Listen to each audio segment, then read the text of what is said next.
When we found out that the next Doctor Who, after the Jodie Whittaker disaster, that they were going to take a little bit different approach. Apparently that one was not woke enough. They didn't focus on identity politics enough during that Doctor Who disaster.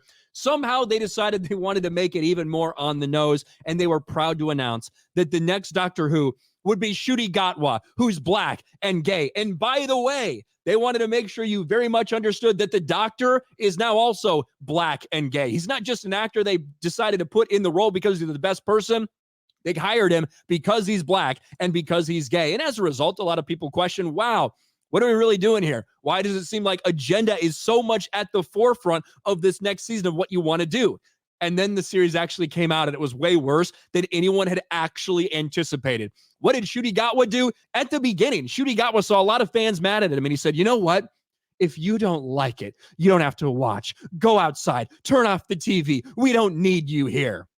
Well, after it was revealed that not only did the fans hate it, but it also ended up being the least viewed Doctor Who episodes in the 60-year history of the show, well, then he decided to blame it all on racism. We see this over and over again. We knew the fans hated this thing, 34% from the audience, despite the near perfect critic score.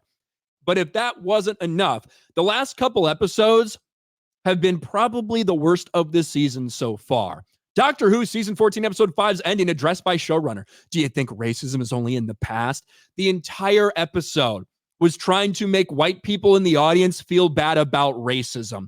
That was the goal. This is all about the message. Russell T. Davies has been adamant, whether it's the trans allegories, whether it's the racism allegories, or not even allegories, just straight up in your fucking face. Well, now they've moved on to something different. The other reason that Ncuti Gatwa was hired, because he's gay. Disney's Doctor Who airs lead character's first gay kiss after Bob Iger vows to dial down the wokeness. Yes, Black gay Doctor Who wants to remind you that he is in fact black and he is in fact very, very gay. And how'd it do in the ratings? Spoiler alert, not great. Doctor Who gay kiss episode, second lowest ratings of all time, only to be outdone by an episode earlier on this season. It's almost like fans don't want this propaganda shoveled down their throats at any and all opportunities. Now, there are some people that were praising it and celebrating, a lot of other people saying RIP Doctor Who. And once again, RIP Doctor Who was trending on Twitter. Here's the big moment. It's so important. It's so incredible. I know. Oh, God. Now, I'm pausing so we don't get hit for the, for the audio here.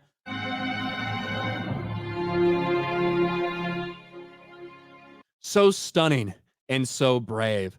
More like Doctor Who's pitching and who's catching, right? That's really the answers, I guess, that we need to know. The answers to the questions we never knew we had when it comes to Doctor Who.